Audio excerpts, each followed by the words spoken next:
Hello నమస్తే అండి, welcome to Mahi's world. ఈరోజు బీరకాయ తొక్కులతో పచ్చడి చేసుకుందామండి. మొదటగా బీరకాయలను తీసుకుని ఈ పైన ఉంది కదండి, ఈ కోణం ఇది తీసేసేయాలి. ఇది బాగా ఎక్కువ పీచుగా అలా అనిపిస్తుంది.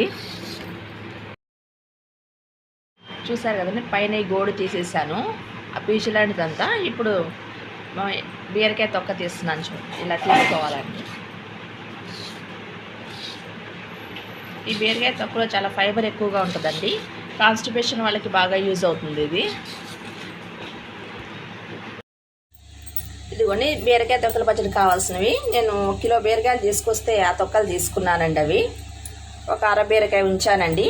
ఒక 10 పచ్చిమిరపకాయలు తీసుకున్నాను. ఒక 2 టమాటాలు తీసుకున్నానండి. అలాగే కొంచెం పచ్చిశనగపప్పు, కొంచెం మినపగుళ్ళు, కొంచెం ఆవాలు తీసుకున్నానండి. బాండి పెట్టి ఈ పప్పులు వేస్తున్నానండి. పప్పులు ఫ్రై చేద్దాము. పప్పులు ఫ్రై అవుతున్నాయండి.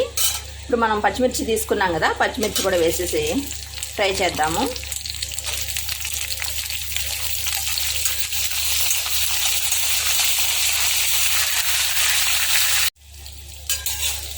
ఇదిగోండి మిరపకాయలు, పప్పులు కూడా ఫ్రై అయిపోయినాయి. స్టవ్ ఆపేసి మిక్సీ జార్లోకి తీసేసుకుందామండి. పప్పులు మిర్చి మిక్సీ జార్లోకి తీసేసానండి. చల్లారినాక మిక్సీ పడదాం దీన్ని. అదే ప్యాన్లో కొంచెం ఆయిల్ వేసానండి. ఇప్పుడు ఈ బీరకాయ తొక్కలు, బీరకాయ ముక్కలు, టమాటాలు వేసి ఫ్రై చేద్దామండి.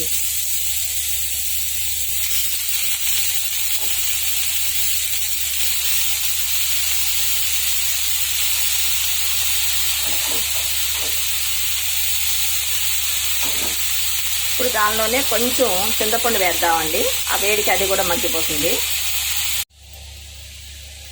దీనిలో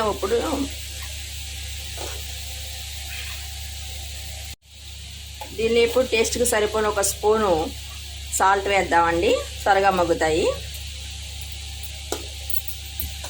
మొత్తం అంతా ఒకసారి కలిపేసి మూత పెట్టేద్దాము. ఒకసారి మూత తీసి మొత్తం అంతా ఒకసారి కలిపి పెడదామండి. ఇప్పుడు పెద్ద పెద్ద బీరకాయలు వస్తున్నాయండి. అవి కిలోకి 2 తూగుతున్నాయి. మధ్యలో ఒక్కొక్కటి చేదైతే అవుతుందండి. ఒక కాయ మాత్రమే పనిచేస్తుంది. పప్పులు మిర్చి అయితే మిక్సీ పట్టేశానండి. చట్నీకి ఒకటి బీరకాయ తొక్కల కంటేనండి ఇట్లా 2 టమాటాలు, చిన్న బీరకాయ ముక్క వేసినట్లయితే చట్నీ టేస్ట్గా వస్తుందండి. చూస్తున్నారు కదండి, టమాటాలు బీరకాయ తొక్కలు అంతా మగ్గిపోయినాయండి. స్టవ్ ఆఫ్ చేసేస్తున్నాను. చల్లారినాక మిక్సీ పడతానండి. పచ్చడి అయితే మిక్సీ పట్టేశానండి, రెడీ అయిపోయింది. ఇప్పుడు మనం తాలింపు వేసుకుందాము.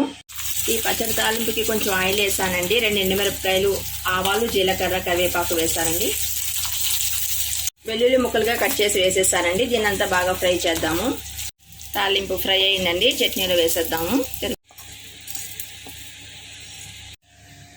చూసారు కదండి, గుమ్మగుమ్మలాడుతూ బీరకాయ తొక్కల చట్నీ అయితే రెడీ అయిపోయిందండి. ఇలా గట్టిగా ఉంటే అన్నంలోకి అయితే చాలా బాగుంటుందండి. అయితే కొంచెం వాటర్ వేసి డైల్యూట్ చేసి మనం ఇడ్లీ, దోశలోకి చట్నీగా వాడుకోవచ్చండి. నాదైతే ఇవాళ దోశ అండి, నేను దాంట్లో చట్నీగా వాడతాను. మీకే నచ్చినట్లయితే లైక్ చేయండి, షేర్ చేయండి, సబ్స్క్రైబ్ చేసుకోండి. పక్కనే ఉన్న బెల్ ఐకాన్ ప్రెస్ చేయండి. Thank you for watching.